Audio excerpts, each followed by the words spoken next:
It's very dark here, and I'm sorry about that. I don't know. Maybe it's fine. Maybe it's atmospheric and good. Um, I meant to do this earlier in the day, but I was occupied. I don't want to say I was busy. I've been busy in my life, and I'm not sure that that's true for today. By the way, welcome to Mary Keeps You Company, because sometimes you need something on in the background. And I understand. I'm you. I was you and I am you. Sometimes I just want to have someone talking in the background. You don't have to pay attention. You don't have to care about what I'm saying. Like I genuinely want you to know it. And I've reached a point in my life where like there's so many YouTube videos and there's so many horrible trolls out there that it's actually reached this point where I'm okay if people say terrible things about my YouTube video because it actually doesn't matter. Like it's like a zero. I don't know. I don't. It's neutral. Like all of the hatred is like neutral. I don't know. Maybe I shouldn't lead with that, but I want you to know that I don't care. So I'm drunk with power. I am drinking wine, but I'm not drunk with power. So I am eating chips. Have some chips. I meant to, as I was saying, film this earlier, but I just kept getting absorbed in various tasks, and I write things. And when you're a writer, when you're writing things and you care about it, you know, it really takes focus. You know, a lot of people who try to write, you know, like a thing that's like meaningful, they will realize how tough it is, you know. I mean, I think everybody who tries to write a thing, not an email, you know, not a text. It's a different kind of writing. I mean, when you're trying to write like something that will, I don't know, have a shape and a form, it can be very challenging because really the hardest thing in the world is to put down on paper what you're thinking. Truly, you know, sort of like truthfully, simply put down on paper what you want to say. And part of the reason that that's hard is because you don't know what you want to say. And part of the reason that that's hard is that words are words are hard. And so, you know, figuring out what you want to say and then figuring out the words to say it, yeah, it's complicated. And if you try too hard, it's like really worse. Anyway, okay, so if you haven't come by the channel yet, it's very simple. I'm just keeping you company. So that's what we're doing. And yeah, it's really kind of a dark and stormy night in London. And I'm looking out the window right now and it's getting darker and darker. So it's kind of like, I don't know, I kind of wanted to talk about horror movies.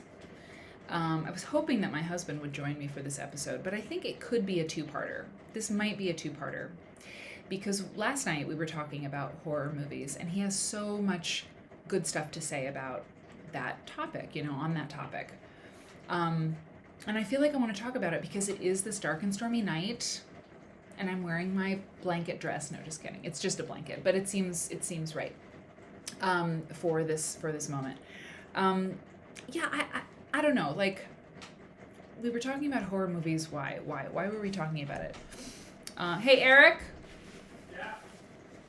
Why were we talking about horror movies? Like, why did it come up? Probably because we watched that documentary. Okay, yeah. So we watched a documentary called Why Horror or something like that. Because I don't like the horror movies. I don't like them at all. And I have other things to say to sort of qualify that or be specific about it. But like in general, I will not watch them. I hate them. I hate horror movies. And I know. And I respect the people who like them. I respect the people who love them. I don't understand you, but I respect you. It's cool. Everybody has their thing. I have my thing. You have your thing. All good. But I get really scared. I mean, I'm a very sensitive person, but I'm a sensitive person. I feel things very deeply. I mean, I even own a book called The Highly Sensitive Person. It's like a self-help book, basically, you know, that like someone recommended to me. I mean, I really feel I don't know, like conflict is really, really like deeply disturbing to me. When I really love, when I, have a piece of art that affects me, I'm like really affected. I journal, like I am a sensitive gal. And so when I see something really scary, that's like purposefully scary about a demon or an evil, some sort of evil, malevolent thing, it's terrible. I mean, I really, and I also have, this is sort of the double, um, this is sort of the, what am I trying to say? It's like what makes it worse is that I mean, there are people with photographic memories that are like, I mean, I don't think that I have a photographic memory for real, because if I saw like, you know, a sheet of images, like I couldn't necessarily like, if you took that sheet of images away, like 30 images or something, like I don't think I could go and name all the 30 images that I saw, like some little grid of images. I don't think I could like, accurately, tell you which image was where, but I don't know, like maybe it's because of the kind of work that I did for a long time as an editor, where I was like doing styling and on set. I could always remember where to put things if I had moved them. I could remember just where they went. And whenever Eric or kind of anyone is like, where did I put my blah, blah, blah? I'm like, it's behind the couch, or, it's on the shelf next to the thing. I know. So what that means is if I see a movie, I really remember the moments that I saw. And I remember the scene, and it's just very clear in my mind. And so I'm sensitive and I remember things. So when I've seen scary movies in my life, like I am very affected by what I see, and I remember that. And then of course, the longer you have a feeling or the longer you have a memory, the memory changes over time, but it also sort of embeds itself. You have kind of a response, to that memory. And so so one other thing you should know is that there is a genre, and I'm keeping you company, right? So just go do something else. It's fine. Go, if you're washing the dishes, turn on the water, fill the sink, with suds. You're not going to miss anything, like that you can't live without, but so something important about the horror movie thing, is that monster movies are okay. And some of what I'm putting out to you is because I'd like to know what you think. And that's not me like baiting you for like engagement. I really want to know. Like, I want to know, if you do not like horror movies, like I want to know you so I can like my people, really, because I feel like most people are kind of into horror movies, or they'll go to one and it's like fine. But I am not that way, right? So I want to like have solidarity with like the people who are also like scaredy cats, right? So there is this one genre that I can take and that I actually sort of like, and that's the monster movie. Movies like The Host, amazing.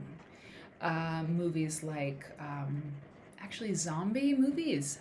Zombie movies don't scare me. I mean, they're freaky, and they're like, oh, and I can feel a little bit like, oh, but I don't get afraid that later when I'm trying to fall asleep, I will not be able to fall asleep because I'll be so scared that all I can do is just think of like terrible, scary images, and like, ghosts in the room, right? So I'll talk about ghosts in a minute. So why am I doing this to myself? Oh God, even talking about it, really, it's like not good.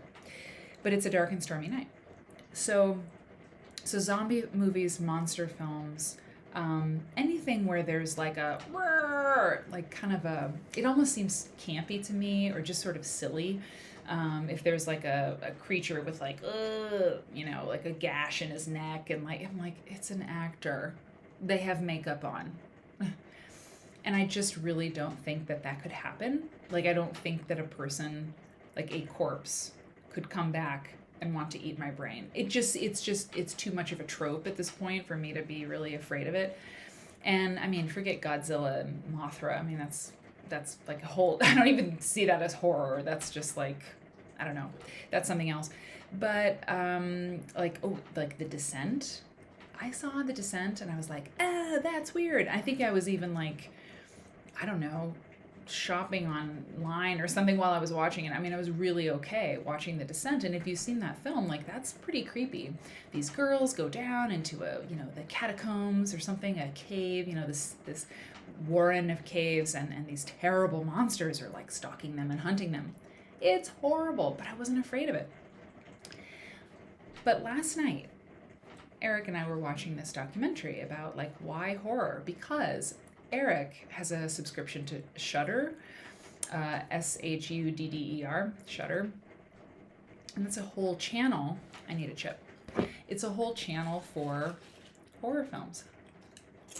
It's like Disney for horror. I don't get it. I think it's weird, It's a very popular channel. So there was a documentary about, people who like horror films and why. I was like, great, let's watch it. So it's on. And the moment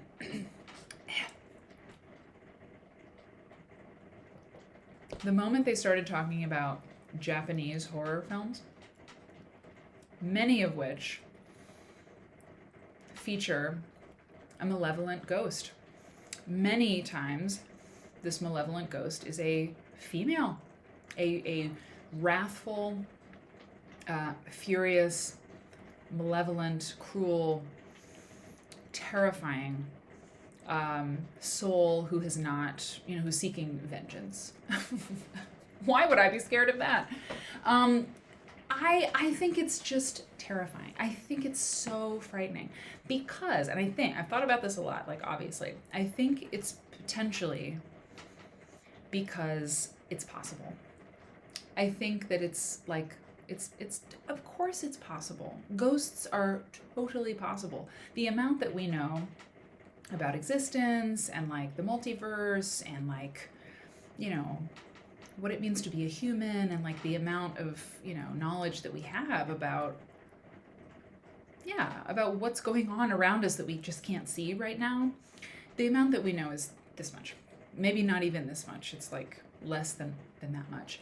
And so the idea that there could be some sort of energy or some sort of disturbance, because of unresolved something, or just because energy doesn't escape. I mean, I don't know. It just seems like that could probably happen.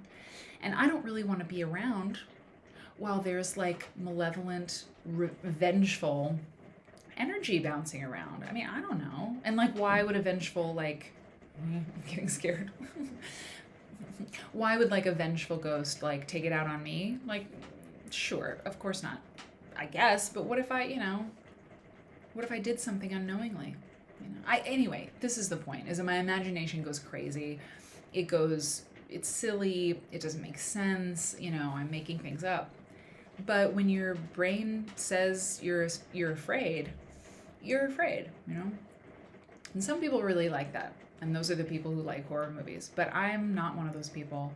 And I've tried, I guess that I'm okay with the zombie films and the monster movies is proof that I've tried. I'm like, I think I could handle a zombie movie, Hey, Eric, what's the TV show that we're watching with the zombies? Walking Dead. So we've been watching The Walking Dead, and it's like, ooh, but it's cool. And it's a really good show. So every once in a while, we watch a few episodes of that because it's a pandemic and we watch a lot of TV. And so it's cool, like I'm kind of into it. I mean, kind of. I'd rather watch The Crown, but whatever. We compromise. So it's okay, but I can't watch the other stuff. I will die before I watch The Ring. And I don't mean that I like over my dead body while I watch The Ring. I guess that's true. But I plan to die having never watched The Ring or like paranormal activity or like whatever it's called. I do not want to, because, and now we get to the real risky part of all this. I have to talk about a movie that I watched. Oh God. Trauma. You know what? Trauma, I've learned. I mean, yeah. You have trauma when something happens to you that you didn't see coming, that you weren't prepared for, and that is like a negative experience. So the pandemic, for example, however you feel about it, I mean, even the people who don't believe that it's real,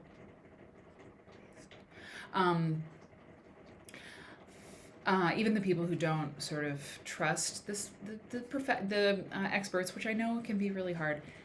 Even those people, it's a traumatic thing that's happened to everybody. We didn't see it coming.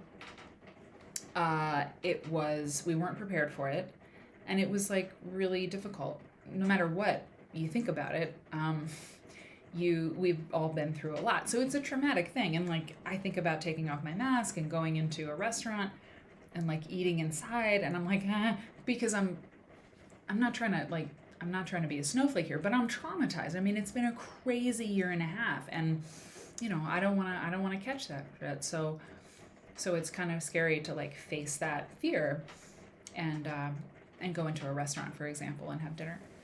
So trauma, you can't see it coming. It really messes you up, and it's a negative thing. Well, a couple of years ago,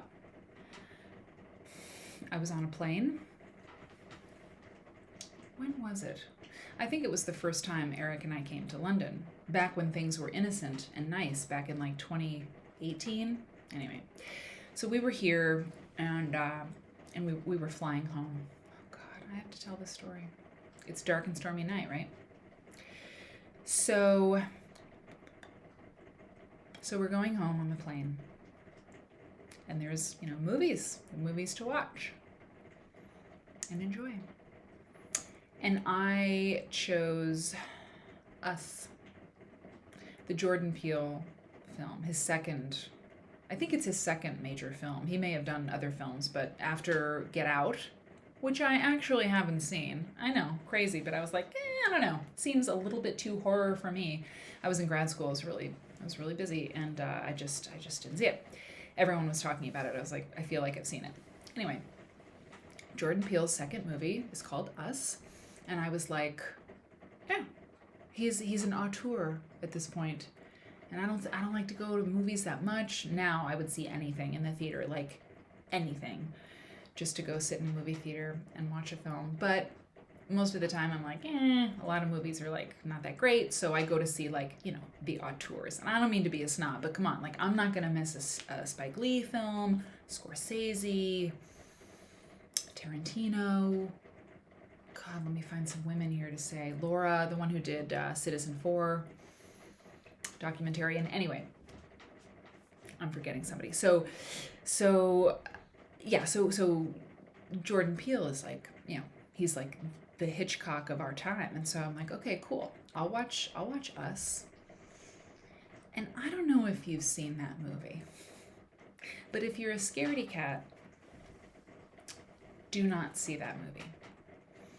If you like horror and suspense and like the thinky,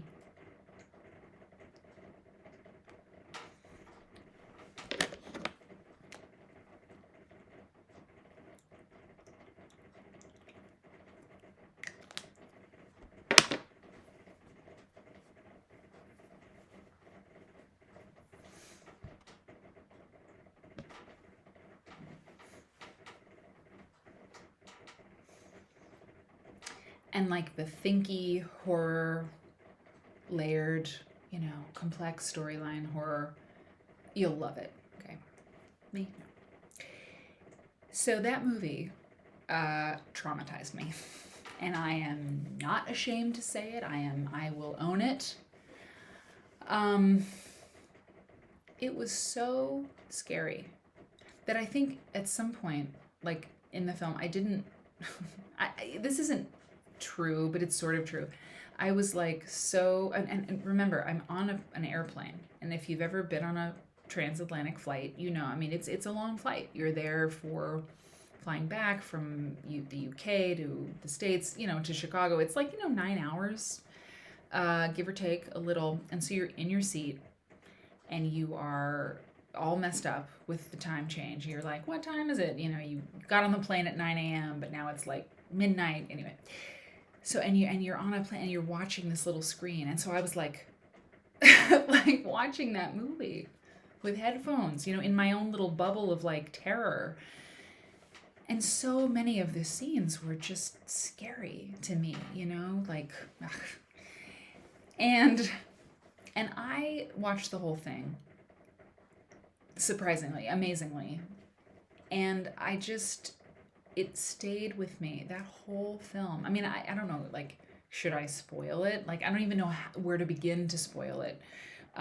Maybe it would be good for me to tell you, there's a woman, let me think it through. There's a woman.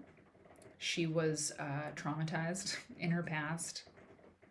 She goes on vacation. Oh God, I don't even want to do.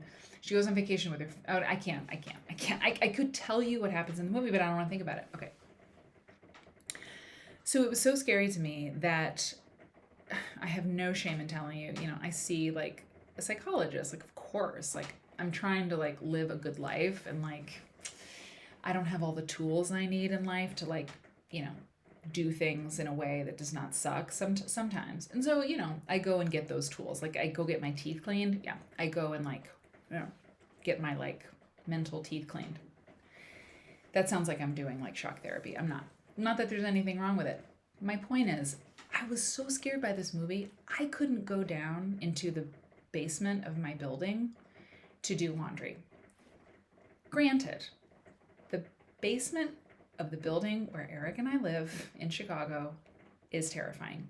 The laundry is down there. We have an old building. There's not a hookup for laundry in our unit, in anyone's unit. Now, some people, they figured it out, but ours is a fixer-upper, and so there's no laundry in the unit, so we have to go down into the laundry room. It's a very lovely laundry room, but there's a boiler downstairs, and so you go down into the scary, scary basement, either on the utility elevator or via the stairs.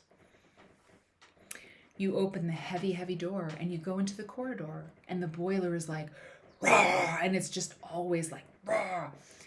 And there's like a gate, to get into the boiler room, not that I've tried, but I've seen there's like a corrugated, grated door, and it's a long hallway.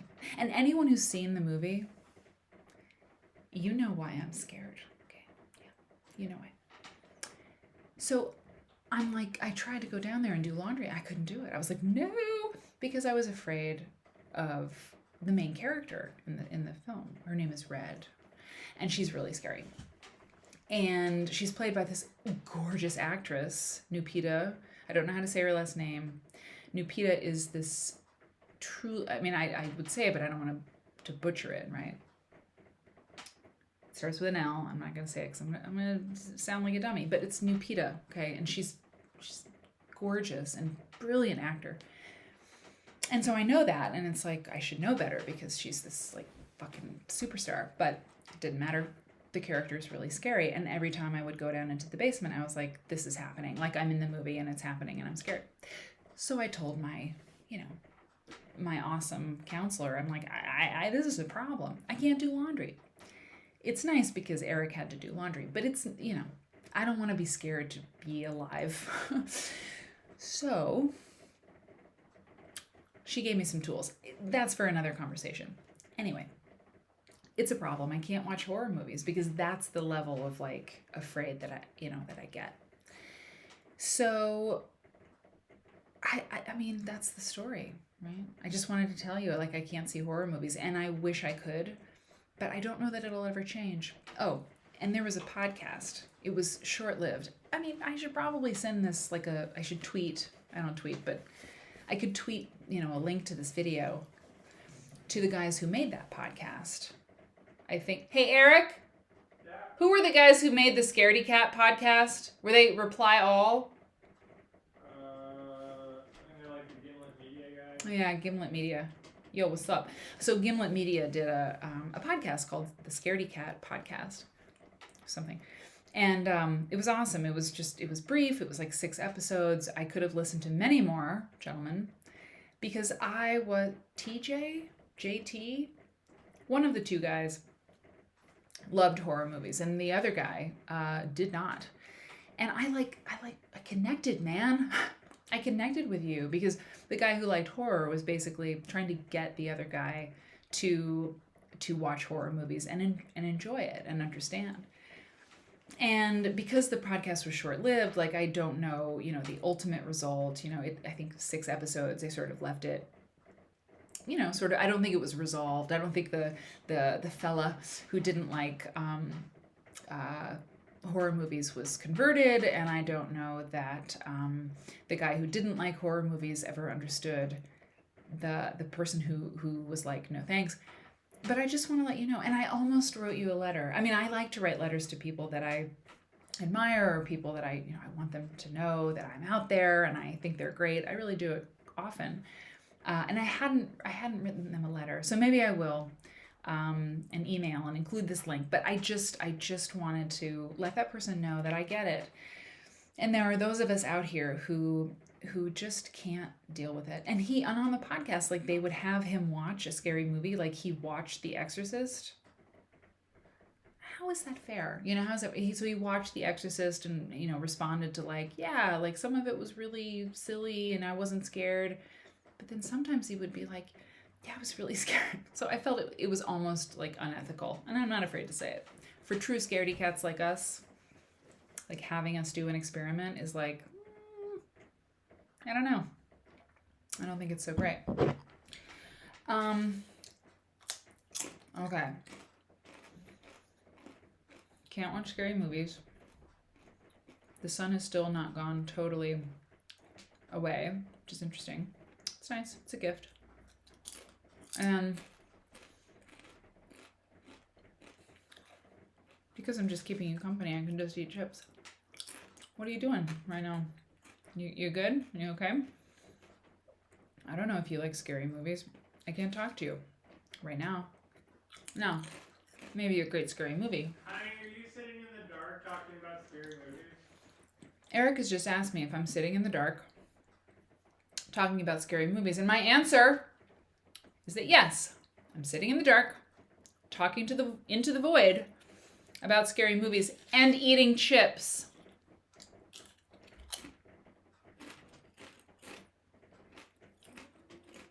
No response.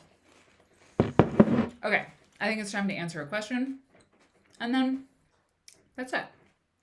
I mean, what else can we do? I left the door open. I usually shut it, and you have the picture of Stephen Mallarmé, but I needed the light from the hallway. And you know what? I'm so scared right now, really, that I'm like, maybe something will come up the stairs. You know what I'm saying? Eric, if you do something like that, I'll kill you. Okay, let's see what we got over here. Oh, actually, hang on. It's kind of a scary shirt. Ah! You wouldn't believe the setup I have here. It's ridiculous. Okay, so here's the hat.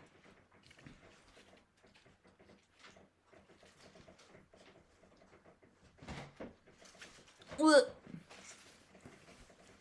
1929. Okay. Here's the hat of truth, the deep question hat. But I have to say that I need to do some work for you. I need to print out all of the philosophical questions that I have sourced and really put them in the hat, because the pages that I printed out from the questions that I found, I only printed out a couple pages, and they're all like government, society related questions, and I can't. I mean, I don't even like those kinds of questions, but that's what I randomly printed out. So what I did is I printed out the first page of the questions that I found. I didn't cut them up to mix them in with those in the hat, because I don't want to get any of the other questions. So what I'm going to do, I haven't read them. I just printed out the first page of the questions, I'm going to close my eyes and I'm going to point to a question. And I'm going to answer it to the best of my ability. And I just thought just now that Eric could help me. Hey, Eric? What? Okay. I'm going to start like pointing to a page just randomly, and you tell me when to stop, okay? Okay, go. Stop. All right. Go. God. Thanks. Here it is.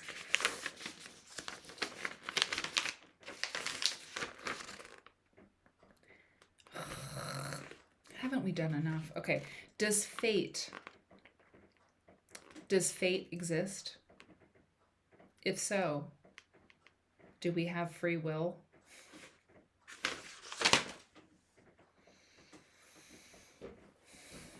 Does fate exist? If so, do we have free will? God. I think we're living in a simulation. I'm not kidding.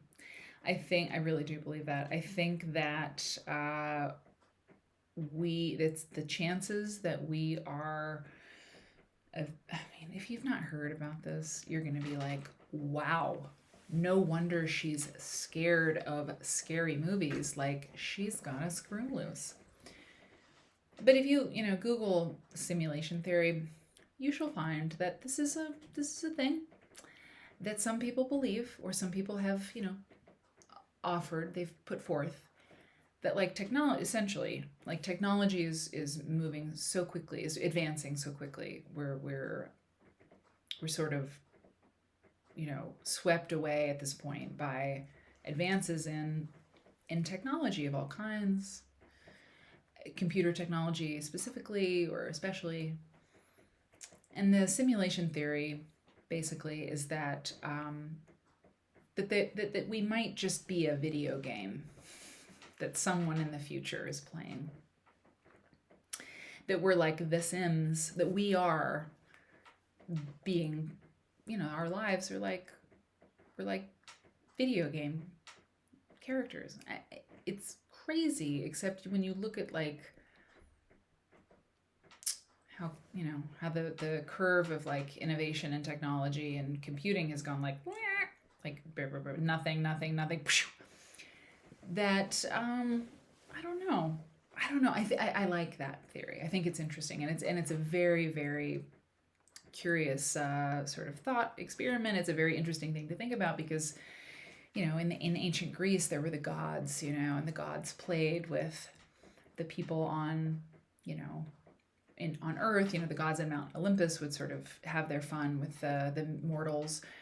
And Shakespeare said all the world's a stage, we're just players on it. And I don't know, I think it's compelling and actually kind of comforting to think that I'm actually just a character being played by somebody in the future. And if it sounds bleak, it actually isn't, because if I'm a character that someone made, I'm a good character.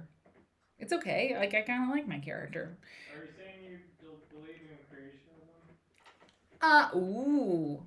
Hey, listen, buddy. You want to respond to this question, you got to come up here. I'm trying to wind it down, but I'm busy. He's busy. I asked him before, believe me. But yeah, it's true. Well, hey, that's really interesting. I guess I'm saying that. Oh, wow. Okay, you just messed me up. Yeah, I guess I believe in creationism. I've been created by someone playing a game. Like God. Well, I mean, really, the person playing the game is godlike, Well, oh, God. Simulation is religion for atheists. Simulation is religion for atheists.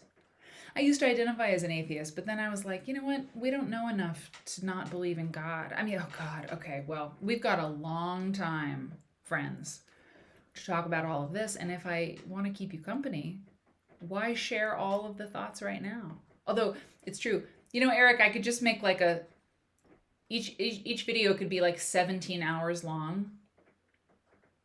That would really keep people company. Interesting. Anyway, yeah, it isn't. Yeah, okay. So, do I believe in God? Maybe, but it's like a video game player. It's like a gamer in like 20 30, maybe 3000, the year 3000. In the year 3000. Okay, so that's the simulation theory in a nutshell, in a binary code nutshell. And the reason that I mention it, does fate exist? If so, do we have free will? If I'm a character, like a programmed character, I can totally do what I want. I mean, if you've seen video games lately, and I hadn't seen them until I married that one down there, video games are amazing now. They're amazing, like Red Dead Revolution and The Last of Us. Like, I've enjoyed many hours making quilts, sewing, while Eric is playing one of these video games, and it's so cool. Like, the characters, the player of the game can do so many things with the character. They can move them this way or that way, or like they can make choices. It's a choose your own adventure game with amazing graphics. It's so cool. And so if we're a game, if I'm a character in a game, I have an almost infinite number of choices that I can make. I can turn this way and that way, and I can do all these different things. I can have free will, okay? But I can only do so much because I'm within the confines of the game. I'm within the program. I'm within the rules. And so, if you will, like I can do whatever I want on the grid that I'm in, but I can't transcend the grid, you know? So, I mean, does fate exist? I don't know. And if it does, do we have free will? I mean, this is, yeah, I told you I would answer deep questions. Well, that's one of the deepest ones there is. Do humans have free will? I mean, yeah, I don't know. If you're in a simulation, the thing that I like about that whole thing, sometimes weird things happen, like very strange things. I'm not talking about ghosts, to bring it full circle. I'm not talking about that. I'm talking about coincidences and strange phenomenon, and they just don't make any damn sense. I'll come up with examples. I'll write down examples to share with you at some point. Of course, I can't think of any now, but just strange things. And sometimes when they happen, Eric and I will turn to each other and say, well, the simulation is broken. Like, there's a glitch in the system because this is crazy. And so, you know, I think sometimes that, living in a simulation that theory kind of helps me understand, like, yes, we have free will, but we are fated to be human, to die, to love, to screw up, you know. So that's it. Well, anyway, this was nice. I really thought that the whole sky would be dark by the time I was done. It's almost 9 o'clock. I guess that means that the days are getting longer. Well, I know that they are. Thanks for watching. I hope that I kept you company. I hope that you're sufficiently freaked out by ghosts, horror movies, the simulation theory, and I don't know, me like sitting in the dark. Usually when I keep you company, it won't be so heavy. Actually, I don't know. It might be like that. This is only the 5th one I've ever made. That's it for now. I hope Eric will come along and tell me about his take on horror movies at some point. If he came up the stairs right now and started to do it, I would kill him. Thanks for watching, and I'm going to turn this off now, and then you're going to hear some jazz.